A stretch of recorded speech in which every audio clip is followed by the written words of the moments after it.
நம்ம வந்து பஸ்ஸை வந்து தெய்வமாக வணங்கிக்கிட்டு இருக்கோம்.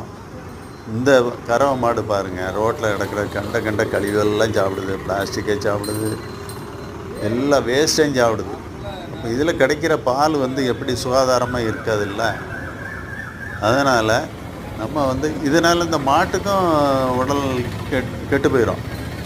அதனால் நம்ம என்ன செய்ய வேண்டியது, ஷெட்டில் மாட்டை வளர்க்கணும்.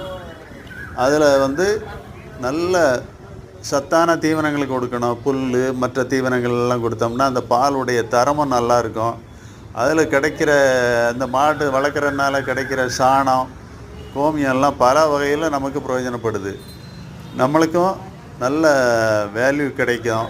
அதனால் நம்ம வந்து மாடை வந்து நல்லா பேணணுங்க.